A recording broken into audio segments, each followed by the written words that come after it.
Rohan. I am studying in 5th class. My school name is MPPS Arapalli SJ. My mandal name is Rayapol. నేను చదవబోయే పాఠం పేరు గోపి డప్పు. పేదలకు నిస్సహాయులకు సాయం చేయడం వల్లనే కథచక్రం నాకు ఇష్టమైన డప్పుగా మారింది. ఇట్లా ఎవరు అనుకున్నారు? ఎందుకు కథ చదివి తెలుసుకోండి. రామపురం గ్రామంలో గోపి అనే పిల్లవాడు ఉండేవాడు.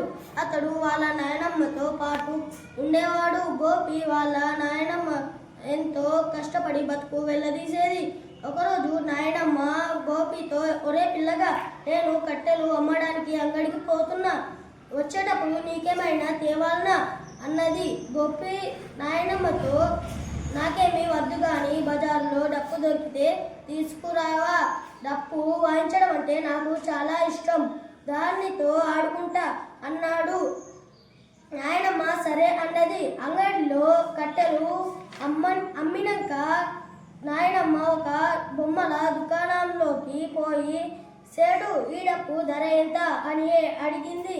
22 రూపాయలు అన్నాడు దుకాణదారు. కానీ నాయనమ్మ దగ్గర 15 రూపాయలే ఉన్నాయి. అయ్యో, మనవడి కోసం డప్పు కూడా కొనలేకపోతేనే అనుకుంటా నిరాశగా ఇంటికి బయలుదేరింది. తోవలో ఆమెకు ఒక గుండ్రటి కథచక్రం కనిపించింది. పోనీ దీన్నైనా తీసుకుపోతా, నా మనవడు ఆడుకుంటాడు అని కర్రచక్రాన్ని సంచిలో వేసుకుని ఇంటికి తీసుకుపోయింది. గోపి ఊరుకుంటూ వచ్చి నాయనమ్మను చుట్టేశాడు. నాయనమ్మ, డప్పు తెచ్చినవా అని అడిగాడు. డప్పు మరెప్పుడైనా తెస్తా, ఈ చక్రంతో ఆడుకో అని కర్రచక్రాన్ని తీసి గోపికి ఇచ్చింది.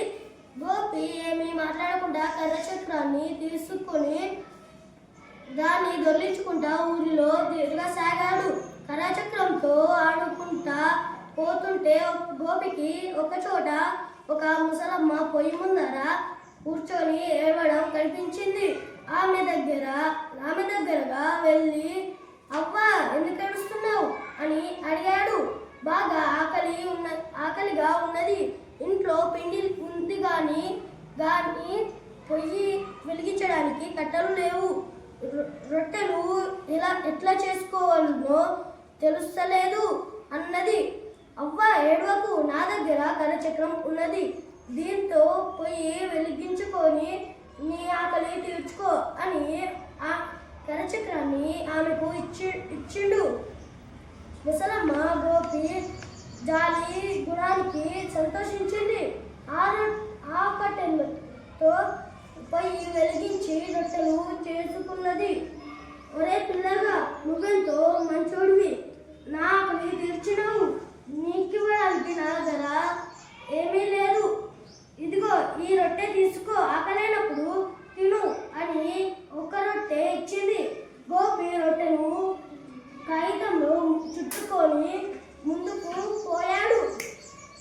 కొంత దూరం పోగానే కుండలు చేసే కనకయ్య కూతురు సరిత వాళ్ళమ్మ ఒళ్ళో కూర్చొని ఏడుస్తూ కనిపించింది. చిన్నమ్మ, మీ అమ్మాయి ఎందుకు ఏడుస్తున్నది అని అడిగాడు గోపి. ఆకలికి ఏడుస్తున్నది అన్నది. బాధగా, చిన్నమ్మ, ఈ రొట్టెను తీసుకో అని తన చేతిలోని రొట్టెను ఆమెకిచ్చిండు.